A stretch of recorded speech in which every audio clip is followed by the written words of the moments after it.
Good afternoon, ladies and gentlemen, and welcome to a very special edition of AHI's Virtual Speakers Forum, where today, in honor of Hellenic Armed Forces Day, which is celebrated every year on November 21, it is a great honor for us to be able to present a Greek defense policy briefing. And it is an extremely tremendous pleasure and honor to have with us the Minister of National Defense of Greece, Mr. Nikolaos Panagiotopoulos. And we welcome you, Mr. Minister. My name is Larigakis. I am president of the American Hellenic Institute. And as always, we broadcast to you live from our AHI headquarters here in Washington, D.C. We'd like to thank today's sponsor of our program, James H. Legos Companies out of Springfield, Ohio. We can't do these programs without our sponsors, so we thank you for your support of this program today. Let me also add that we have a record turnout today of individuals who are registered for this particular event. And there's one individual that I'd like to specially welcome, and that is Ambassador Jeffrey Pyatt, our extraordinary U.S. Ambassador to Greece, who has done a tremendous job in promoting and upgrading the U.S.-Greece relationship during his tenure there.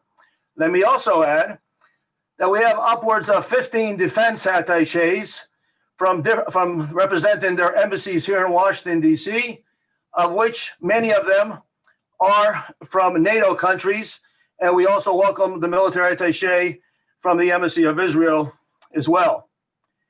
My motivation for hosting this defense policy briefing stems from the fact that I personally have had an opportunity to see this presentation on numerous occasions regarding my many visits to the Ministry of Defense over the years. But of course, at each time, the defense policy briefing depends on what is happening on the ground and what the realities are at any one time. And today is no different, as I'm sure the defense policy briefing today will exasperate and highlight the realities in the Eastern Mediterranean as they are today. But equally important, I have found that in my discussions with individuals, even in Greece, but especially here in the United States, and even in the public policy community, how unaware many people are as to the role and the important role that the Hellenic Armed Forces plays in the Eastern Mediterranean regarding the protection and defense and for providing for peace and stability. First and foremost, of course, for the promotion and support of Greece's territorial integrity and its own borders, but equally as important as it relates to being a faithful and reliable ally, as it relates as a NATO member, and that of promoting Western values. Here at the American Hellenic Institute, we look to make aware countries in the region who are helping to provide and support for U.S. interests. To that effect, the United States has important interest in Southeast Europe and the Eastern Mediterranean. With Greece's centuries enduring presence, its close cultural, political, and economic ties to the Mediterranean countries, including Israel, Western Europe, the Balkans, Eastern Europe, and the Middle East, Greece is strategically situated in a vital region for U.S. interest and an ideal strategic partner for the United States. In addition, significant commerce and energy sources pass through the region.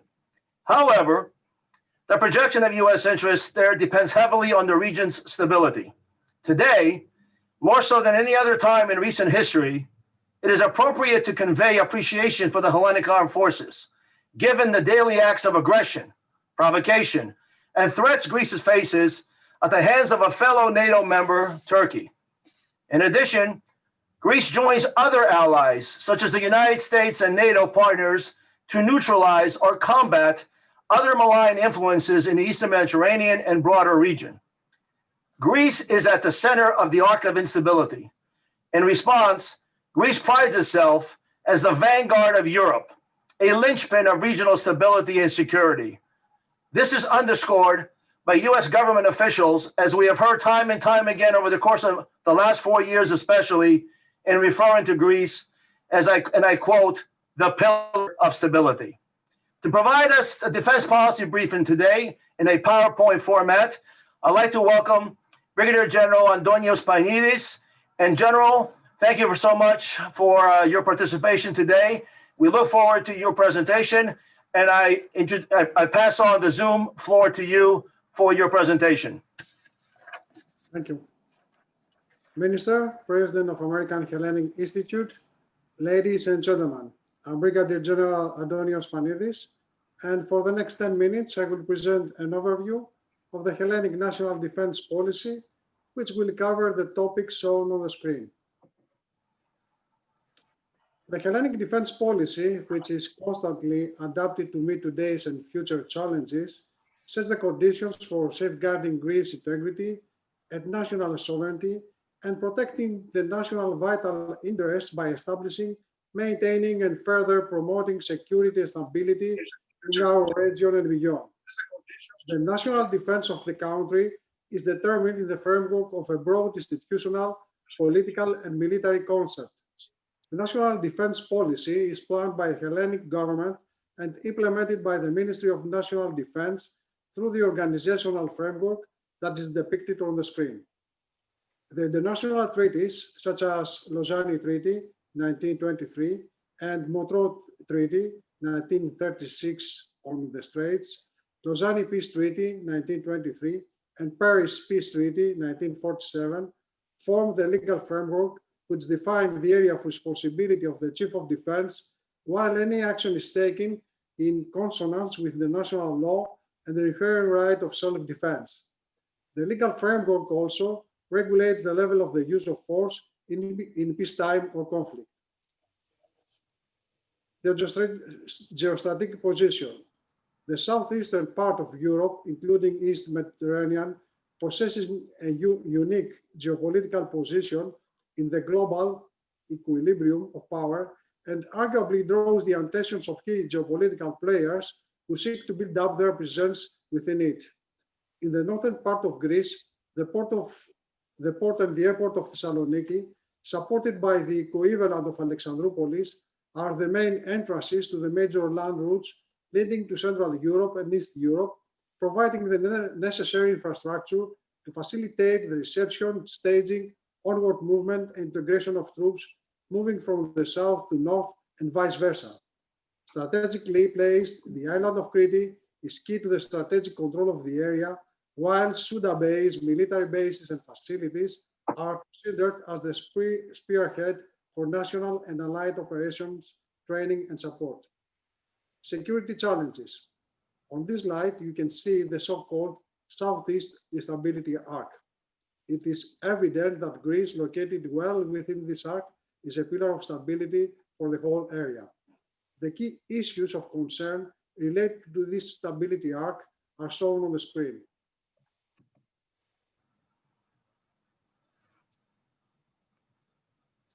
Regarding irregular migration, it constitutes a long-standing challenge for Greece and a potential asymmetric threat for its national as well as for the regional security. The routes as well as the statistics regarding the last 11 years of the migration crisis are shown on the screen. Recently, Greece became a target of an organized attempt to have its land and sea borders violated by mass illegal migration movements, but withstood the onslaught with a high degree of success. This mass movement of people that embodies elements of hybrid threat against an ally was coordinated by Turkey with the sole purpose to threaten our security and undermine our country's resilience and social cohesion. The greatest concern for Greece regarding the security in the area is Turkey's long-standing provocative behavior regardless of political party in power. More specifically, after World War II, Turkey started to implement the policy of constantly increasing contentions and claims, including, among others, unjustifiable sovereignty issues. The last 7 years, the situation is as shown on the screen. Every day, we experience air incidents over the Aegean Sea with air traffic regulations infringements, Hellenic airspace violations, Hellenic territory overflights, dogfights, as well as maritime incidents with non-incident passages, challenging Greek sovereignty over Greek Aegean islands.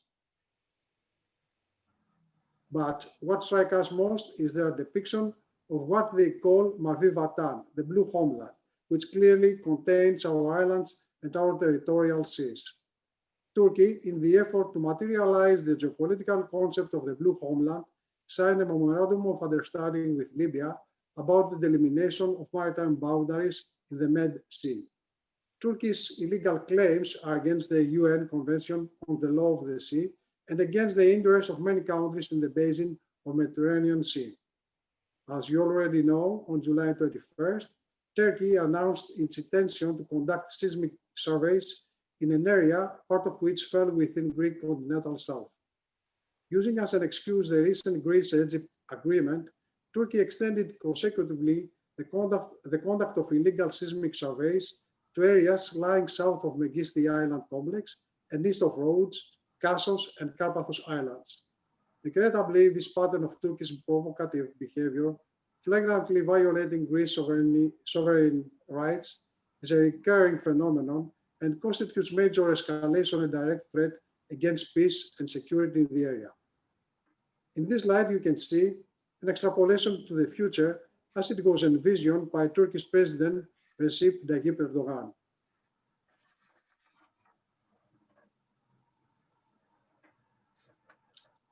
Taking the above into consideration, Hellenic National Defense General Staff effectively applies and implements the military strategy based on three major supplementary pillars: the national pillar, the European Union pillar, and the NATO pillar.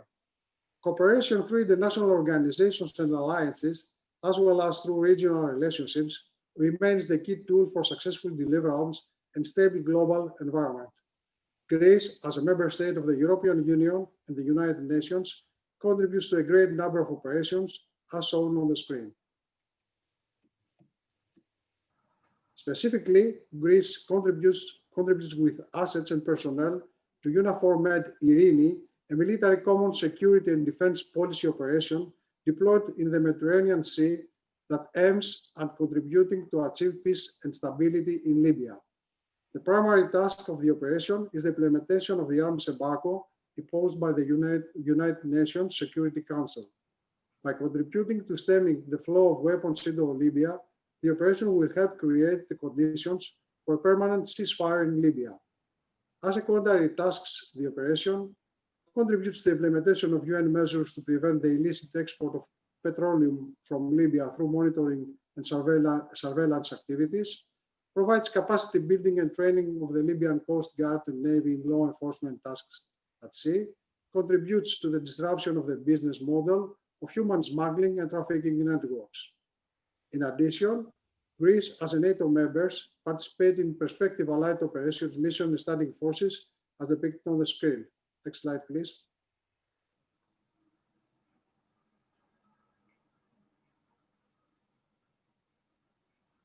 As we become more extrovert, we fully support North Macedonia on the way for full integration in NATO. We provided policing in bilateral framework. One frigate escorted Charles de Gaulle task group during operations in East Med. We are working closely with Saudi Arabia for the deployment and integration of one Patriot battery to the Saudi integrated air missile defense. Towards this direction, the East Med Quad Cooperation Initiative between France, Italy, Greece, and Cyprus was launched as a non-binding agreement with a view to enhancing their naval presence at East Mediterranean. It's not an operation, and its main aim is to protect the freedom of navigation in the area and implement the international law. The Area Z3 was included in order to invite other countries in the area that share the same values with the four participating countries. In the context of regional relationships, apart from the cooperation with the countries that participate in the NATO Mediterranean Dialogue and Istanbul Cooperation Initiative, Greece has launched significant initiatives on a bilateral, trilateral, and multilateral basis. Moreover, in the Adriatic and Ionian Sea, the navies of Greece, Italy, Albania, Montenegro, Croatia, and Slovenia are working together to promote interoperability through the Adriatic Ionian Initiative known as ADRION. Finally, the 9 established multinational entities located in our country offer opportunities for enhancing the military cooperation and stability in the region.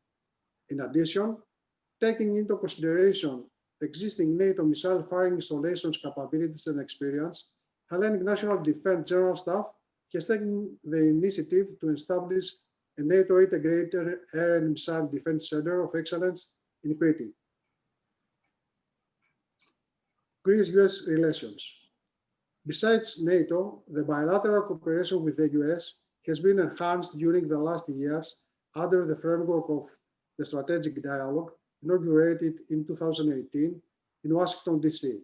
The Strategic Dialogue covers issues pertaining to the sectors of regional cooperation, defense and security, law enforcement and counterterrorism, trade and investment, energy, and people-to-people contacts.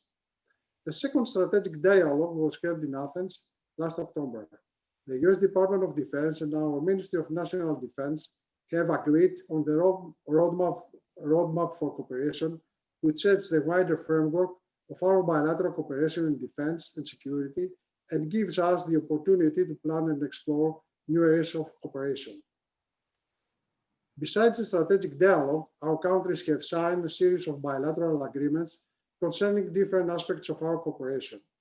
The most important of them is the Mutual Defense Cooperation Agreement, MDCA, first signed in 1990. The amendment of the annex of the MDCA last October marks an important milestone in our bilateral cooperation as it sets the framework for increased interactions and opportunities of cooperation, including basing and rotational forces activities. The new agreement provides for the use by the US military of new locations in Greece, namely Larigakis Base, Stefanoviki Army Aviation Base, Alexandroupolis Port, and non-contiguous support facilities within Suda Naval Base, Marathi area. Besides the increased opportunities for cooperation, the amendment of the MDCA allows for significant US investments in infrastructure upgrades that will support the US forces operating in the area. The number of the US forces and ships, next slide please. The number of US aircraft and ships visiting Greece is a useful statistics that highlights the dynamic of our bilateral cooperation. Since 2015, 11,584 US aircrafts have landed in Suda Airport. Moreover, 740 entries of US and ships were recorded entering our territorial waters and or visiting several ports in Greece. We are also delighted to host in Suda, Crete, a US Navy Special Boat Team assigned to Naval Special Warfare Command. The deployment of a 101st Airborne Division of US Army through Alexandroupolis Port and Airport and Thessaloniki Airport is one more proof that our bilateral relation is at its best point ever. The Hellenic Armed Forces provided host nation support in the reception, staging, and onward movement operations. I would like to point out that the 101st AD deployment would not be possible without the recent amendment of the Mutual Defense Cooperation Agreement. Our cooperation in the port of Alexandroupolis and other areas in Greece is of significant importance for NATO as it will strengthen the military mobility to the north and will contribute to the security and defense of Europe. The 101st CAB will be deployed in Stefanoviki from the 1st October until the 31st of March 2021 for winter training due to favorable weather conditions in the area. This is the third time that this deployment is happening, and it's another brilliant opportunity for our armed forces to train together and build joint exercise. The newest development, which highlights our strategic military cooperation, is the USS Herschel Woody Williams change of home port from Norfolk to Suda, Crete. We gladly accepted the US proposal to host the ship in Greece, and we look forward to any training opportunities with our armed forces. The cooperation between US and Hellenic Armed Forces is multifaceted. We joined a frequent exchange of high-level visits and staff talks to the joint and Navy-to-Navy level are scheduled annually. Besides personal training activities in Greece and the United States, we are currently in the process of signing a memorandum of understanding to allow for the posting of Greek liaison officers in the US commands. We take advantage of every available opportunity for our forces to train together and increase their interoperability. Therefore, the opportunities for operational training year-round are many, both in bilateral and multilateral level. Some notable examples of operational training are shown in the slide. Besides the exercises, we try to integrate Hellenic Navy units into carrier strike groups whenever possible, even if it's only for a brief period of time. This is not an easy task, but we can do it, and this says a lot about the interoperability of our units with the US Navy. As you may be aware, the Hellenic Navy and Air Force participated in exercise with the Eisenhower Carrier Strike Group from July 24 to 27, 2020. Greece-Israel relations. The bilateral military cooperation between Greece and Israel was initiated in December of 1994 and has been sealed with the agreement of cooperation between the respective ministries of defense. Since then, 8 more agreements were signed, providing a solid basis to materialize demanding and of highest operational value activities. In addition, numerous operational aspects are covered through the annual military cooperation programs agreed between the 2 armed forces, which include series of co-trainings, exercises, meetings, dialogues, with the most important of them as shown on the screen. At this point, the briefing is concluded, and I would like to thank you for your attention. A video with Hellenic Armed Forces and Ministry of Defense activities is following. Thank you.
General, thank you very much for that encompassing briefing. And let me apologize to our audience. A picture says 1,000 words, and the pictures did. Unfortunately, there was supposed to be some music accompanying that video, and we apologize for that. When we put it up on our website, you can see it again and listen to the great music that accompanies it. Now, without further ado, allow me to introduce our special guest speaker today, the Minister of Defense of Greece, Mr. Nikolaos Panagiotopoulos. And the minister was born in Kavala. He assumed his role as Minister of Defense in July of 2019. He graduated with honors from the Athens College in 1984 and went to study economics and international relations at the University of Pennsylvania for 4 years. And that's where he became a great Philadelphia sports fan. And the minister and I have that in common. After that, he went to attend law school at the National and Capodistrict University in Athens. Minister Panagiotopoulos completed his 2-year mandatory military service in the Hellenic Air Force. He was employed in the private sector as an international marketing director for a company called Marmara Kavalas and practiced criminal law in Kavala for many years. He was elected as a member of the Hellenic Parliament with New Democracy, representing the District of Kavala beginning in 2007. He served as a member of the parliamentary committees of Commerce, Greek Diaspora, and Defense and Foreign Affairs, including many others, and that's where I got to meet the minister many years ago. Minister Panagiotopoulos is married and is an avid sportsman. He, in fact, was represented Greece with the junior national water polo team. I won't say how many years ago, but you look as fit as ever, Mr. Minister. It is a great honor for the American Hellenic Institute to welcome you here today, and we look forward to your comments. Mr. Minister, thank you. Thank you, my good friend, Mr. Larigakis, among other things, for providing me with this excellent opportunity to speak at this important forum and discuss, elaborate on some of the security issues that have arisen, especially in the very sensitive but strategically very important Eastern Mediterranean territory. I'd like also to stress your excellent work at the American Hellenic Institute. I'm well aware of that. It's an organization that serves to strengthen the ties between the United States and Greece through the very vital element of the Hellenic diaspora, doing a lot of useful work there. So it's an honor and a pleasure for me to be here and be able to speak on the important issues that are being discussed here. Thank you, I'd also like to thank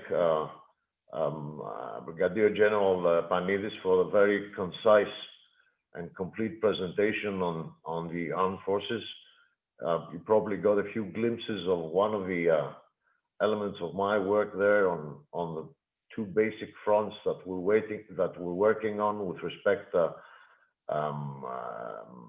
speaking for the Ministry of Defense, which is first of all engaging and intensifying the diplomatic process with our allies and partners. You got glimpses of many contacts and meetings and sessions and discussions that I had with my colleagues from the European Union, from NATO, and other regional players that, especially those that care about maintaining peace and stability in the region. That's the first front. And the second important front we're working on at the Ministry of Defense for our armed forces is to embark on an ambitious yet organized and well thought out, especially financially thought out, plan to revamp and upgrade the capabilities of our armed forces. So basically, we're working on these two fronts very intensively, very actively, and in an organized manner in order to produce the best possible results. And our effort takes place because we live in a very complex and uncertain geopolitical environment here in the Eastern Mediterranean, an environment that's getting more complex and maybe more sensitive as time goes by. It extends from the Balkans to the Middle East and North Africa, through the Aegean Sea and the Eastern Mediterranean Sea territory. You're all aware that it's a region of great strategic importance. It offers growing prospects and opportunities for stability and growth and prosperity, but also is presented with complex security challenges and also challenges that have already evolved into threats, according to our point of view, as well as a pervasive instability to the nations of this wide area and their allies. Now, according to our assessment, the Eastern Mediterranean security environment is characterized by three basic interconnected dynamics. The recent hydrocarbons discovery off the coast of Israel, Cyprus, and Egypt is the first. The second is the geopolitical competitions and imbalances of power. And the third is the increased interest in the area demonstrated by external powers and big players on the international scene. Unfortunately, there's a growing and I would say worsening problem. And it's none other than the overall behavior of Turkey, which is evolving as the main destabilizing factor in the region, implementing a policy of constantly pressing with contentions and claims against Greece and Cyprus mainly, but not only Greece and Cyprus in the region. It's become, I'm afraid to say, the main troublemaker in the Eastern Mediterranean, and except engaging actually in many unilateral actions in Libya, in Syria, in northern Iraq, and as of late, its involvement in the Nagorno-Karabakh region, where it has assisted militarily Azerbaijan, but also moved to the theater of war, military conflict there. It seems, actually it's proven by now, numbers of Syrian mercenaries that are connected with elements of jihadi warriors, and I would also say terrorists, to that theater of war over there, in order to press its claims. I would also like to stress the fact that in the past couple of years, the Turkish leadership, as General Panidis has already mentioned, has embraced a revisionist doctrine known as the Blue Homeland, which seeks to give Ankara control over the waters of the Eastern Aegean Sea and the Eastern Mediterranean by disregarding every Greek island and Greek sovereign rights. There is a tendency to press claims that disregard whole sets of islands in the Eastern Mediterranean. I would like to remind you that when Turkey convinced the government of national accord in Libya, the GNA, to sign 2 illegal MOUs, null and void, not only in our opinion, but in the opinion of many organizations like the European Union. That memorandum of understanding wiped off the map, one of the biggest islands in the Mediterranean, is none other than Crete. So this is a tendency that is contrary to international law, and in our mind, you cannot be a peacekeeping, stability-seeking, peace-loving nation by disregarding international law on a constant basis. That simply cannot happen. Now, I should press on with an impressive and I'm afraid ever-growing list of elements of that behavior. Among others, the Turkish-Libyan maritime zone deal, as I said, the Turkish overflights in the Aegean over inhabited islands, not only our FIR, not only incursions on our FIR, on Greek FIR, the seismic research activities within the exclusive economic zone and territorial waters of Cyprus, the successive waves of attempted entry of illegal immigrants in the Evros region, in the northeastern land borders of Greece and the Aegean Sea, which is used by Ankara as a leverage for the pursuit of geopolitical and strategic objectives, among others, forcing Europe to support Turkey financially in order to manage the refugee crisis, but actually trying to have thousands of illegal immigrants trying to force themselves inside Greece's borders, violate Greece's borders and force themselves into Greek territory is not the best way to go about those objectives. The conversion of World Heritage monuments into mosques,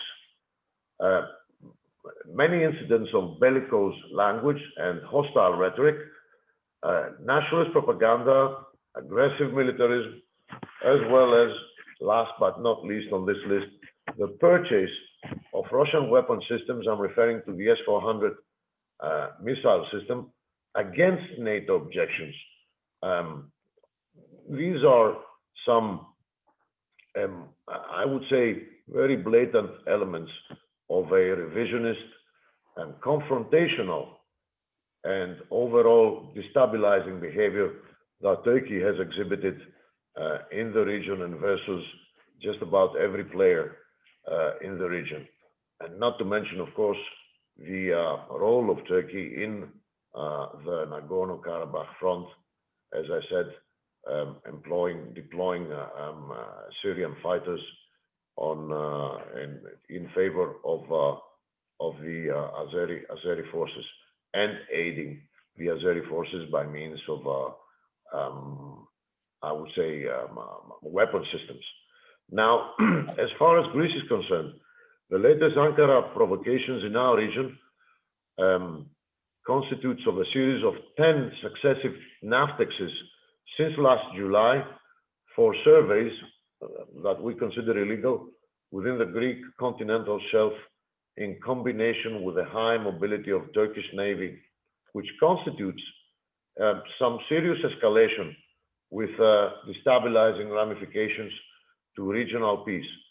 3 times in succession, we've been obliged to deploy our entire Navy in order to extend ourselves in the sea territories of the Southern Aegean and Eastern Mediterranean, just to monitor the movements of the exploratory vessel, the Eurus Reis, which sailed out to conduct surveys within our continental shelf, always escorted by a score of Turkish naval vessels, while the entire Turkish fleet also deployed, now 3 times in succession, for quite some time, maybe a month or more, having more than 70 ships, battleships in a congested sea space, in a limited territory of sea space, is something that does not contribute to the, well, say, de-escalation between tensions between Greece and Turkey, but on the contrary, is in itself some serious escalation. Well, actually, Greece does promote fruitful regional cooperation on the basis of international law, extant treaties, and legitimacy with all our neighboring countries, acting at the same time as a conduit among countries in the East Med and the Gulf. We promote defense diplomacy and maintain excellent relations with almost all countries in the wider region, while at the same time, and I want to be very clear on that, I would like to emphasize that Greece will not be blackmailed and will continue to defend its sovereignty and its sovereignty rights, whether these are the integrity of our land borders, which are also the land borders of the European Union, or the sovereignty of our sea zones, our continental shelf, or any other. We are determined to defend and protect our sovereign rights should they come under threat. Coming back to the fruitful relations and of regional cooperation that I talked about, we participate in multilateral defense schemes with Cyprus, Israel, and Egypt, conducting many military exercises jointly together, holding meetings on the defense ministerial level, bilateral, trilateral meetings, assessing the security situation, trying to achieve the common ground based on our basic common values toward maintaining and working toward maintaining peace and stability in the region. Our trilateral defense cooperation schemes increases the operational capabilities of our armed forces and contributes to the confrontation of security challenges. Now, there's a score of trilateral cooperation schemes, as I said. The basic one is between Greece, Israel, and Cyprus. Another growing and expanding one is between Greece, Israel, and Egypt. We also are engaging in a quadrilateral scheme with France, Italy, and Cyprus in the East Med. And also, of course, we've working a lot on expanding on our very particular and strategically very important relationship with the United States of America. Now, the United States has significant national security interests in the Eastern Mediterranean. Those are bolstered by very strong and expanding relationships with Greece and Cyprus, not to mention Israel, of course. The cooperation in energy security among these countries in recent years has paved the way for cooperation on a broad and regional security, economic, and energy agenda. Now, we do value the extra weight that a country such as the United States of America carries in its strategic relationships. And that is why our two countries have inaugurated a strategic dialogue and signed a new amendment to the Mutual Defense Cooperation Agreement, the MDCA. As General Panidis said very correctly, I think it's the best it's ever been, this type of strategic relationship. And this new agreement will allow the US to increase its presence in facilities like those already mentioned, the strategically all-important Suda Bay naval base in Crete, military installations in central Greece, and also the Alexandroupoli port in our northeastern land territory. But actually right now, we are seeking to add more locations to the MDCA to be amended in the future, as well as we seek to extend probably the duration of that treaty so that it's more, let's say, the United States can invest in developing common infrastructure with the Greek armed forces by having more confidence on a more long-term MDCA, Mutual Defense Cooperation Agreement. It's only natural. So we do look at the unwavering and strategic relationship. It's been the result of the traditionally excellent relations of our peoples, our sharing of basic common democratic values, and our mutual respect for international law. That's the strong bond that links both countries. And our effort, our endeavor here at the Ministry of Defense is to expand on that excellent and growing relationship by doing more and more every year. Actually, I believe that the differentiating factor as of late is the perception on behalf of the United States, the conviction actually, let me say, that Greece is an ever more reliable partner and a true net security provider in the region, and a true pillar of stability with which more can be done in order to expand this. That, in a nutshell, is my assessment, and I'd like, in concluding, to thank you once again for providing me with the opportunity to speak on this forum. It's quite important for me. It's quite important for us. Thanks again. And well, I understand that should questions be posed later on, I'd be happy to answer. Well, we definitely have, Mr. Minister. Thank you once again for your time, and I hope you have a little latitude, because we have a number of questions, of which I have a number of them myself.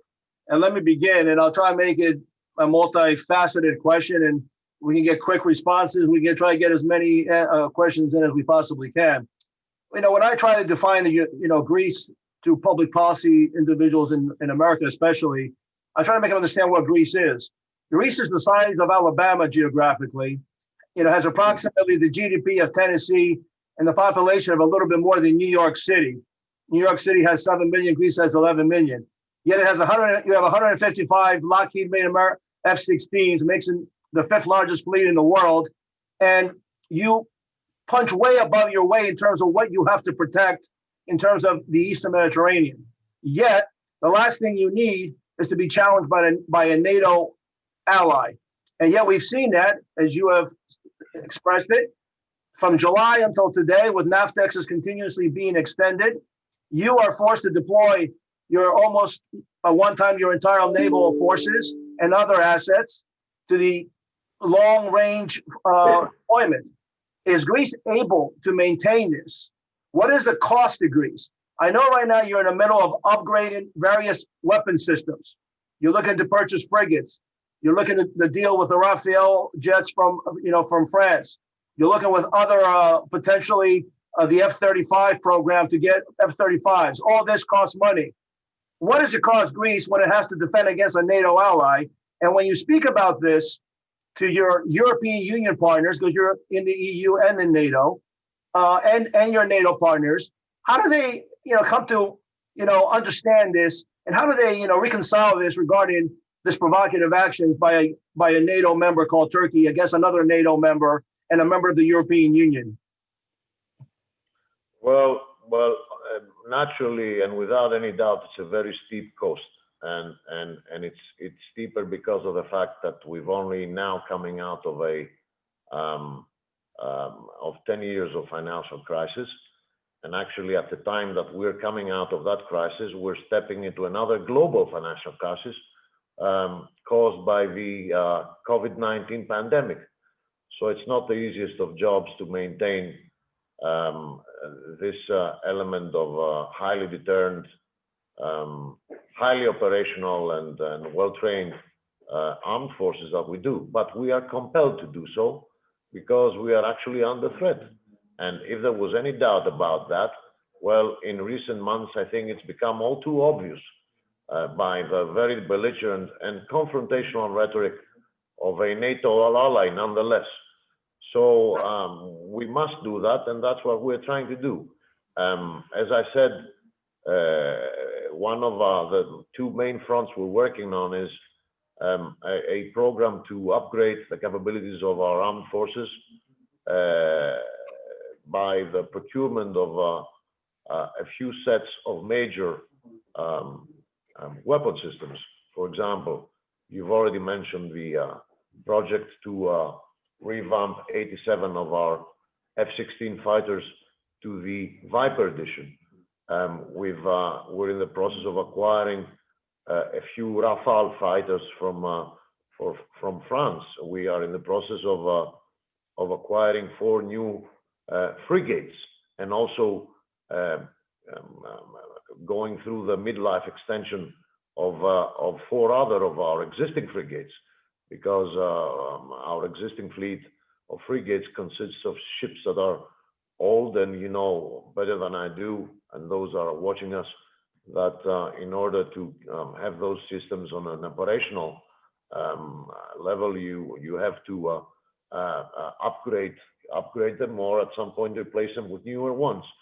And there's a host of other programs that cost a lot, but we are trying to come up with this organized plan according to our capabilities and according to our priorities as set by the military leadership of the Ministry of Defense and agreed by us, the political leadership, and of course the Prime Minister. It's not an easy thing to do, and the circumstances are adverse because of the pandemic.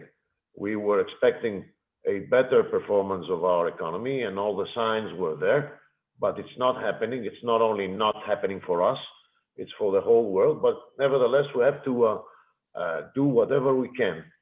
On a lighter note, I'd like to brag that we're running the most expensive training program for our jet fighters, because we spend about 100 million euros a year having them intercepting Turkish fighters trying to enter our airspace, or even flight over inhabited islands in the Aegean on a daily basis, many times a day actually. And you know, the downside with that is that the other side gets some training as well, but that's on a lighter side. The fact is that we have to spend a lot in order to have armed forces of a high operational capability. The pity about it is that we need to do that in order to be able to deter not a foe, but an ally within the NATO framework. Mr. Minister, feeding off your comments and your earlier comments regarding the importance of the United States-Greece relationship and how important the relationship is to your overall mission, and I couldn't agree with you more. And we've seen, certainly under this administration, and especially from the State Department and Secretary Pompeo and the very fine staff there in the European, Southern Europe Directorate, Stefanovicchio, Alexandropoulos, and last year's NDAA, there were $48 million that were authorized for the Marfrig region. Of course, that money has not come there. In this NDAA, there's another 50 million, IMET, so forth and so on. In a nutshell, the United States has placed a premium on this relationship, and especially regarding the defense cooperation. Yet, and I apologize, if I'll put you in a difficult situation, but I have to ask the question. Because in the briefing, you mentioned it, the numbers on the slide showed the vast thousands of violations of Greek airspace. And yet, last year's Eastern Mediterranean Security Partnership Act of 2019, which was a very significant piece of legislation regarding the U.S.-Greek relationship, required that the Secretary of State report to congressional committees as to, quote, violations of the airspace of the sovereignty and territory of Greece by its neighbors. I assume in this case, neighbors means territory. I don't know who else it would be. In a letter to the appropriate congressional committees, the Secretary wrote in March, but the information was more available recently, that he could not provide a list of violations of airspace over Greek territorial sea due to technical reasons, such as the United States not having a shared, quote, view on the extent of Greece's territorial airspace.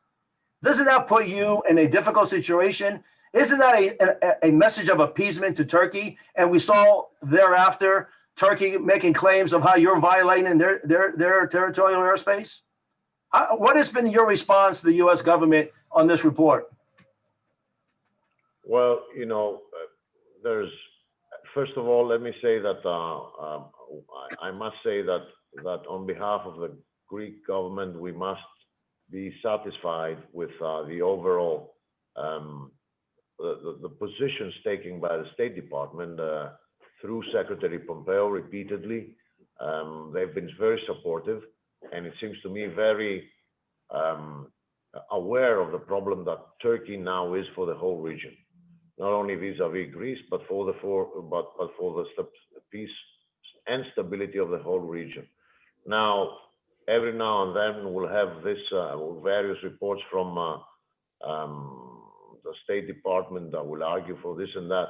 Well, it shows us what the task before us, that we have to communicate our arguments and try to communicate them more intensively against, versus all directions. I think that situation with respect to the violations of the Greek airspace is quite clear. Turkey is having a certain, is its own arguments, but then again, the fact that they're happening so often speaks for itself. And it's not only the thousands of violations of our airspace, it's the increasing amount of overflights over islands and actually inhabited islands that are more and more frequent as we go on. So overall, I must say, and Ambassador Pite, who is watching us and has made great efforts in assisting us with communicating our arguments to the State Department, I must thank him for that. He's been very active on that and other fronts. Overall, we are satisfied with the positions held by the State Department. Nevertheless, we have to do more on all fronts. We have to inform the Senate. We have to inform Congress. We've been doing that a lot more intensively in the recent past. Prime Minister Mitsotakis visited in Washington and had an excellent opportunity to discuss with the Foreign Affairs Committee of the Senate. And I've had the opportunity to brief the Appropriations Committee of the Senate during the Munich conference last March. Unfortunately, COVID posed some obstacles in that, in having us pay visits to Washington, D.C.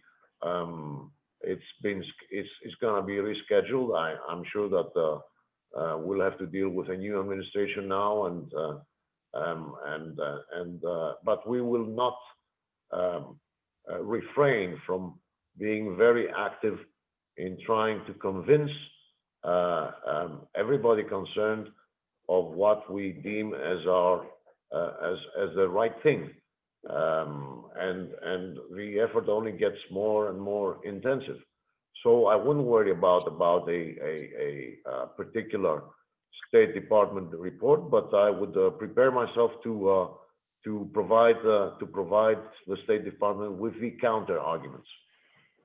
Well, we've definitely done that, Mr. Minister, by sending up to the various committees an analysis of the report and what violations of international law are not being recognized within the context of preparing this report. But we'll follow up with that and see what transpires. There's a question regarding what is Greece's strategy with NATO regarding Turkey's rapidly developing domestic arms industry? And then with some other questions regarding its drone program. I didn't hear you. Domestic what? What is Greece's strategy with NATO regarding Turkey's rapidly developing domestic arms industry? And specifically also other questions kind of piggyback regarding the drone program and how vulnerable are you to drones? Actually, I wouldn't want to go into operational issues. Our armed forces, our military leadership is now studying the conclusions from the Nagorno-Karabakh conflict, where Turkish drones and UAVs were very active and inflicted great damage on the Armenian forces. And of course, we're very active in the procurement of all relative weapon systems on our behalf. Well, it's a very well-known fact that Turkey has been working a lot on developing its domestic defense industry, and I cannot blame Turkey for that. We are trying to do the same on our own, and we've embarked on a great effort in the last 2 years to revamp our own domestic defense industry, especially in the shipbuilding sector, and also with our domestic airspace, national airspace industry, in order to cater to our armed forces needs. So I respect Turkey's effort to grow their own defense industry. I do not respect the fact that some part of this endeavor is aimed at threatening on a military basis a NATO ally. That I cannot respect. Well, should that be established beyond any doubt, I think that well, NATO allies at least should do something about it. I was encouraged by the decision of our Canadian allies to place an embargo on spare parts on Turkish UAVs very recently.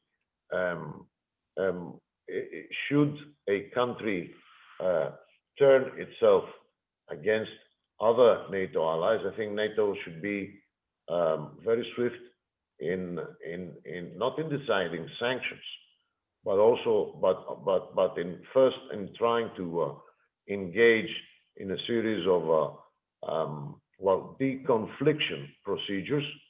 There's no rules that would sanction one country should it for its behavior against another member, but I think that should be taken care of because of recent developments. And of course, there's a process within the European Union, and I believe that as we march towards December, Europe is assessing Turkey's behavior. The overall feeling is that it has not done much to prove that it's trying to destabilize, to de-escalate, tensions. On the contrary, its behavior continues to be hostile and provocative in Cyprus toward Greece. And should that carry on happening, then I guess sanctions are around the corner.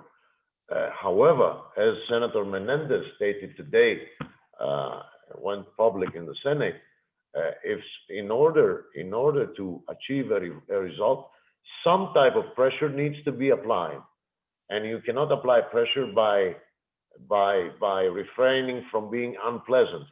You cannot apply pressure by just being pleasant, because then actually you end up appeasing the aggressor and not discouraging him from behaving in an aggressive manner. That's the Eisenhower doctrine, promoted policy for foe and friend alike. You can't have two sets of values. Mr. Minister, just a few more questions. I know your time is valuable. We here at the American Hellenic Institute have taken great pride in promoting the importance of Suda Bay and the multifaceted military facilities of Suda Bay.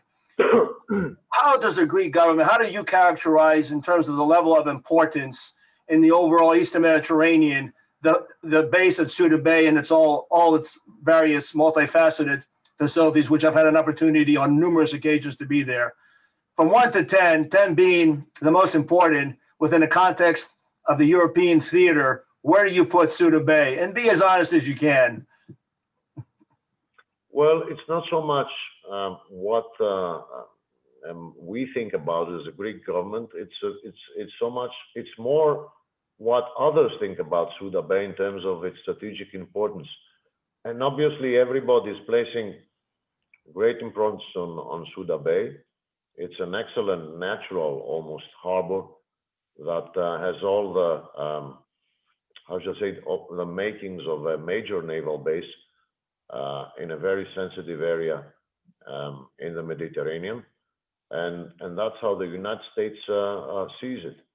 Actually, that's how we've been assessing it very recently, since we've already made the decision of expanding our naval base facilities over there in order to be able to accommodate larger elements of our fleet. It's getting more and more imperative because of the situation in the Eastern Mediterranean. However, the importance that the United States places on Suda Bay, not only the United States, it has hosted a great number of ships of many allied countries, Italy, France, Germany, among others, shows the tremendous strategic importance of Suda Bay and the tremendous strategic importance of Crete as a central location in the Mediterranean theater. Two last questions, Mr. Minister, if I may. Take us through, at this moment in time, given the tension that exists between Greece and Turkey, what is the communication, if any, between the two governments right now? What happens? Do you pick up the phone and you speak to your counterpart? Can you take us through what is this current communication between the countries? Well, the channels of communication are open because I think it is correct that they are open and they should be open. I haven't spoken to my counterpart, Minister Akar, for quite some time now, but it might happen in the future. I know that Prime Minister Mitsotakis sought to communicate with President Erdogan when the earthquake struck Turkey and Greece about a couple of weeks ago. And these are, I think, it's good for such a communication to happen. I'm always open to communicating with my counterpart. However, I would like this channel of communication to be open and even more than that, be useful when the conditions allow it to be useful. Greece has always been open to dialogue with Turkey in order to reach an understanding over our differences. However, in order to conduct fruitful dialogue, this cannot be done under conditions of coercion and open military threats. That's why we've always called for the exploratory vessel, the Eurus race, to withdraw from the Eastern Mediterranean territory where it's been conducting its surveys. It's only natural that if the Eurus race withdraws, all the naval vessels that are escorting it out to sea will withdraw as well. And only when all vessels are withdrawn from the area, then I think the conditions will be right for a fruitful dialogue, and not just for making excuses for conducting a dialogue just for the sake of conducting a dialogue.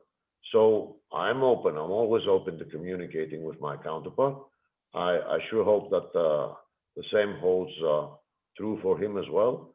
I actually think it's useful, it's imperative that we always have this channel of communication open.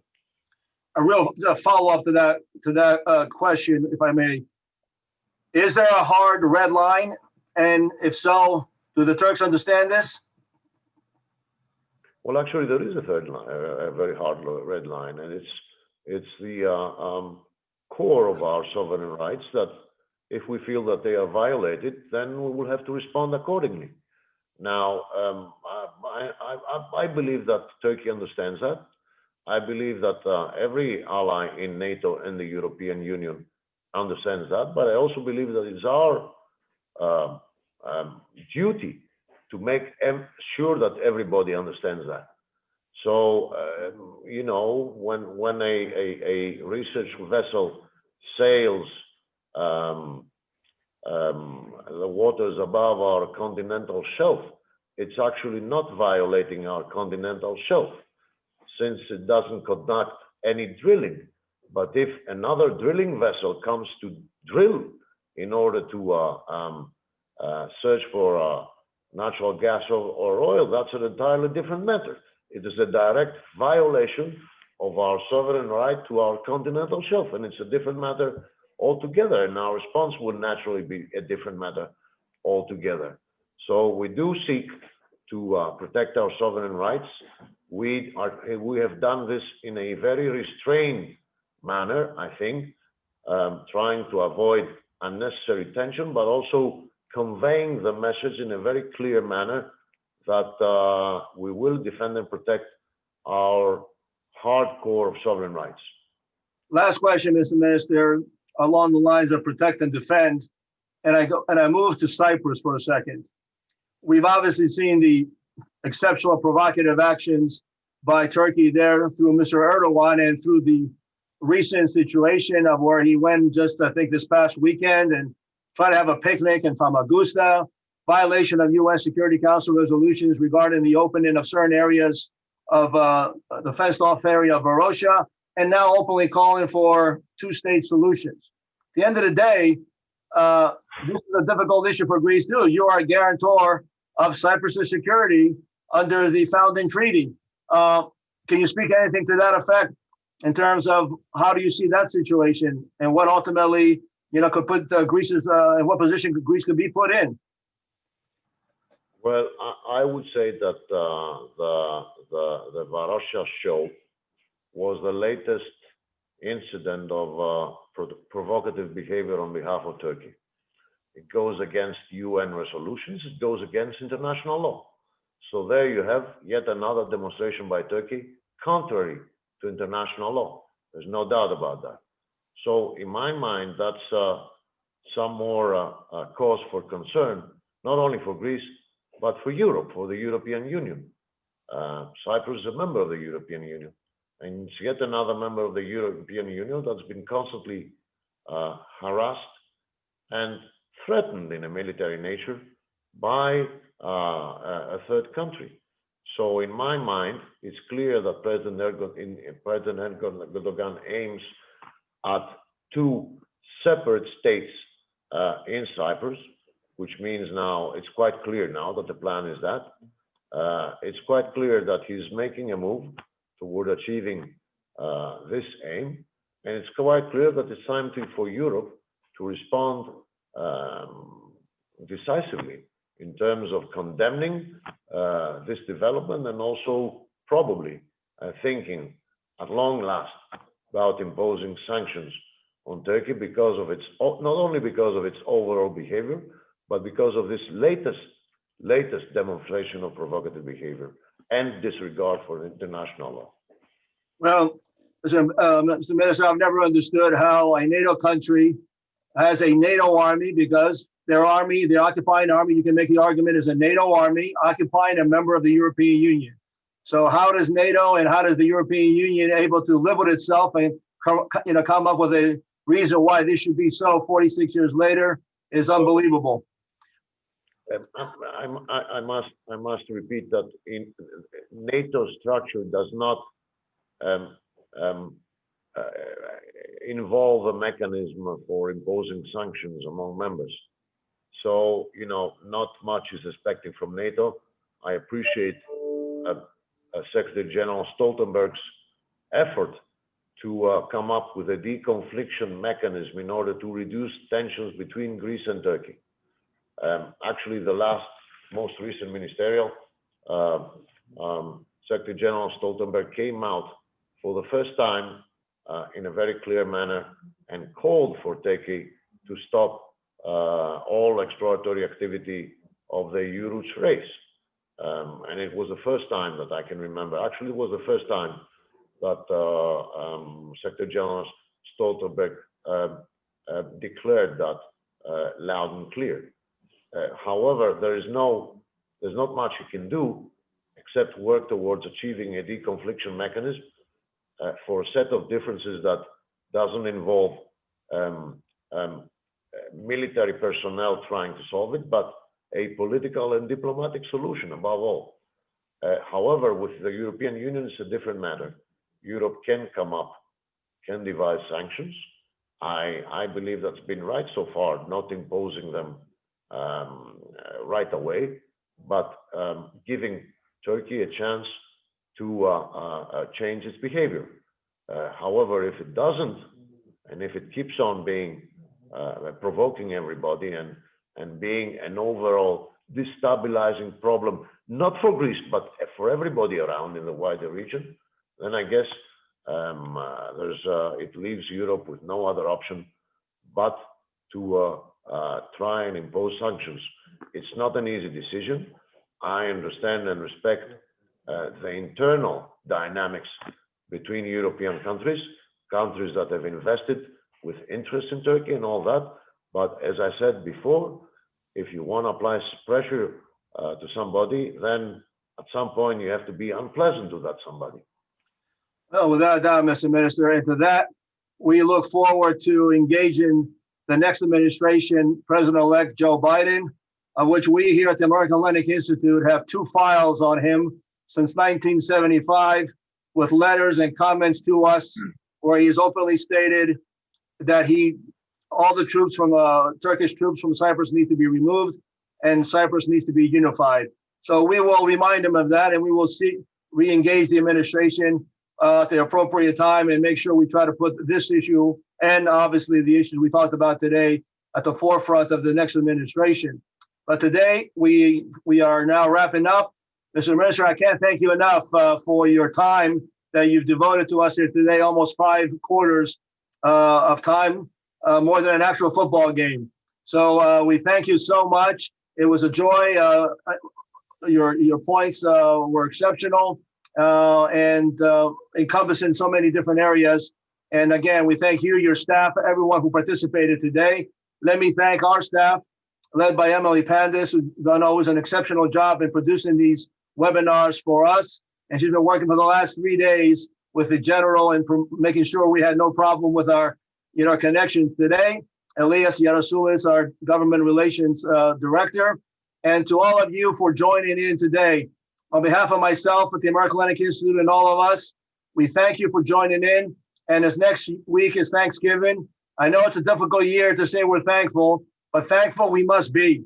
And we will get through this. So to one and all next week, have a wonderful Thanksgiving with loved ones as best as possible. Be safe, and we will get through this.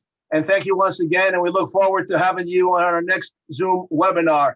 Until such time, wishing you a good afternoon and be safe. Thank you. Thank you, Mr. Minister. Thank you. Sorry, I wasn't able to answer to more questions because I saw a lot of interest was generated. Yeah, there was. Questions coming in. Well, some other time. We'll send them to you. How about that? Some other time. That could be done as well. All right. Take care. All right.